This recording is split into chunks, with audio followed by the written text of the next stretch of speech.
Kamusta mga kaibigan? Ngayon, pag-uusapan natin ang ilang walang kupas na mga tradisyon na patuloy pa ring isinasabuhay ng mga Pilipino hanggang ngayon. Ang mga kaugalian at kultura na ito ay sumasalamin sa puso at kaluluwa ng ating bayan. Tara, simulan na natin.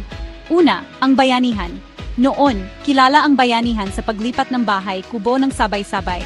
Ngayon makikita pa rin ito sa pagtutulungan ng komunidad, lalo na sa panahon ng sakuna at mga proyekto sa barangay.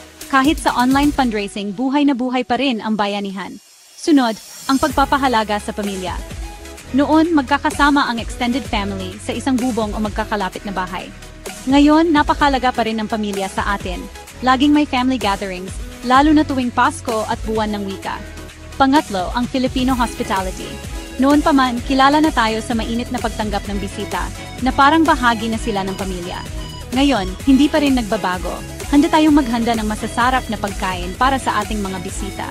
Pang-apat, ang fiesta celebrations. Noon, mga relihiyosong selebrasyon para sa mga santo. Ngayon, mas masaya at makulay pa rin ang mga fiesta sa bawat bayan at lungsod. Mayroon pa ring sayawan, parada at masasarap na pagkain. Panglima, ang respeto sa nakatatanda.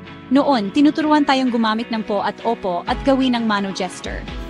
Ngayon, patuloy pa rin itong isinasabuhay sa mga tradisyonal na tahanan. Pang-anim, ang tradisyonal na pagkain at pagluluto.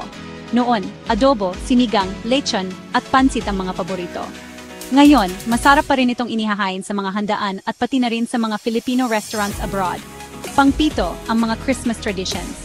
Noon, simbang gabi, parol, at Noche Buena ang mga sentro ng selebrasyon. Ngayon, tuloy pa rin ang tradisyong ito at nagiging mas masaya pa tuwing Pasko at Bagong Taon. Pangwalo, ang pagtatanim. Noon, agrikultura ang pangunahing hanapbuhay. Ngayon, kahit nasa lungsod, marami pa rin ang mahilig mag-gardening at magtanim. Pangsyam, ang balikbayan boxes. Noon, paraan ito ng mga OFW para ipadama ang kanilang pagmamahal sa pamilya. Ngayon, patuloy pa rin ang tradisyong ito, puno ng pasalubong at regalo para sa mga mahal sa buhay. Pang-sampu, ang sari-sari stores. Noon, ito ang sentro ng komunidad para sa pang-araw-araw na pangangailangan.